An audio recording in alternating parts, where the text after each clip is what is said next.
Hi, I'm Weston. I love talking about the Rangers, and I'm here to talk about Game 2 of the Eastern Conference Finals. Rangers win 3-2 over the Tampa Bay Lightning and take a 2-0 series lead heading to Tampa. What the hell are we watching? Between now and Sunday, you're going to hear it 1,000 times from every single sports anything.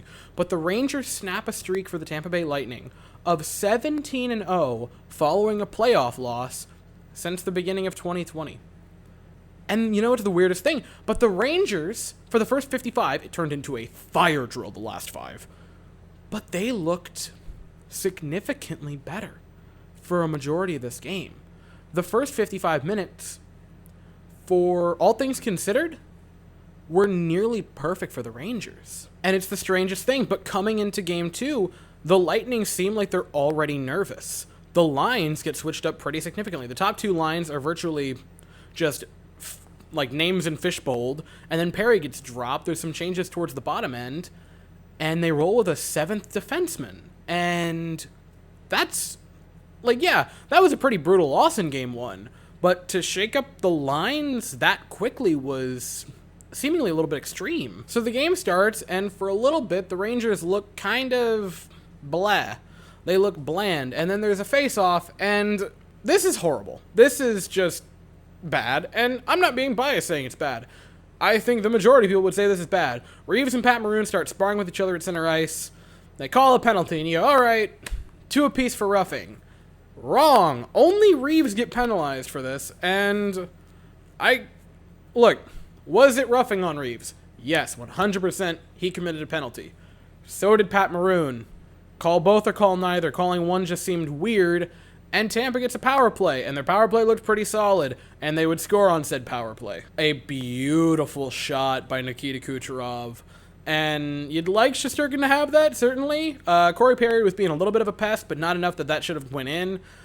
C'est la vie, it's 1-0 Lightning, and yeah, on a goal like that, on a power play like that, you're not happy. But soon after, the Rangers flicked the switch, and from that point on, they played like a different hockey team.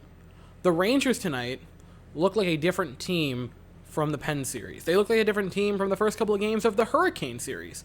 They look incredible. They look incredible offensively. They look solid defensively all of a sudden. Shesterkin is playing like he did in the regular season. The Rangers get on the board. It's played into the offensive zone. Keandre Miller takes a shot. It's stopped by Brendan Hagel, but he collects the rebound, fires another shot on, and this one goes in to tie it at 1 apiece. A beautiful play by Keandre Miller to make a really solid shot and then calmly collect the rebound and put another one on. And then later on in the first period, the kids line, who again looked incredible tonight. The kids look incredible. The kids line is otherworldly, but they're on the ice. They're looking great. Fox carries towards the net, and he puts a pass over to Capo Kakko. And here's the thing. Kakko scores. Great.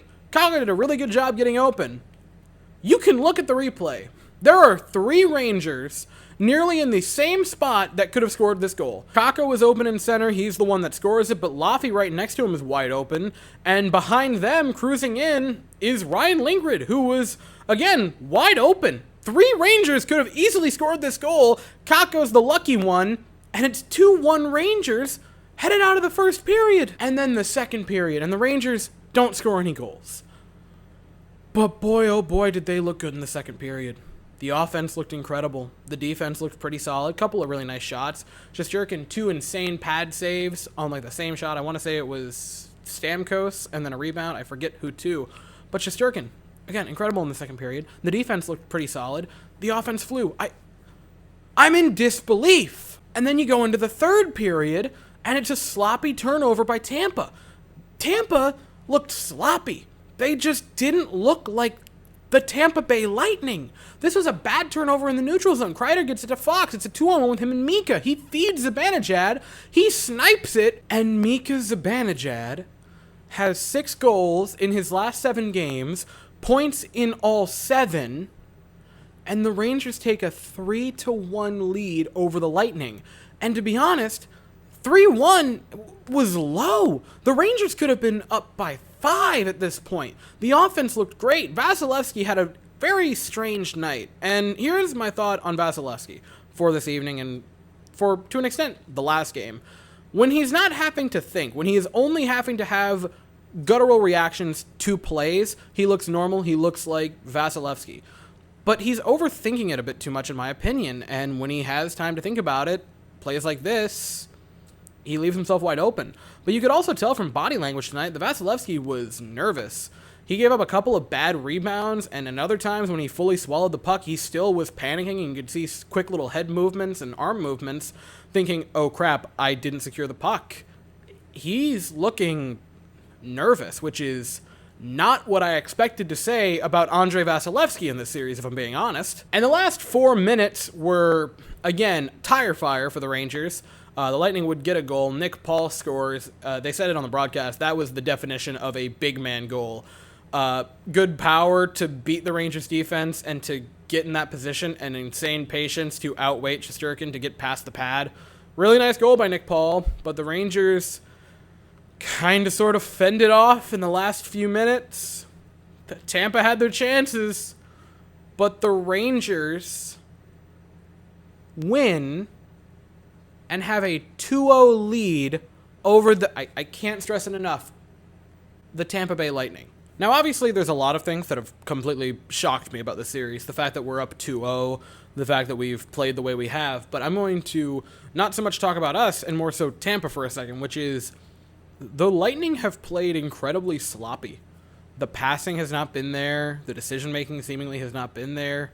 The chemistry just hasn't been there. The Lightning have looked very off, and it's not what I expected. I thought the Rangers were going to have to scrape for every inch, and the Lightning, yeah, tonight was only a 1-goal victory, but the Lightning have been giving us quite a few inches. They've been giving us stuff, and we've responded in kind, taking the ground they've coughed up. The second thing, and it's sort of piggybacking off of the first, 5-on-5, the Rangers have looked significantly better than the Lightning. The series we've outscored them 5-on-5, 8-2. And that was, quite frankly, my biggest concern, was how are we going to look at 5-on-5 hockey? And the answer is pretty darn well. Maybe I'm misreading it, but when the Rangers had 4 power plays tonight. And yeah, we were trying to score some goals, but we weren't. It seemed as if we were more content just killing those minutes off than scoring goals. Our power play looked in control. They just didn't fire it on net that much. But truly, I am just blown away at the Rangers these first 2 games. They take a commanding 2-0 series lead to Tampa. And that's going to be a very different story. It's going to be a very different story because now you're not in our home confines. You have to go win in their house. But the Rangers have played pretty solid on the road to this point. A lot of close losses after the Pittsburgh series. So we'll see Sunday. Game's at 3 p.m. Eastern, and I'll be here afterwards to talk about it. So that's all I have to say for the evening. Thank you all so very much for watching. I hope you all have an absolutely fantastic day, and how about them Rangers?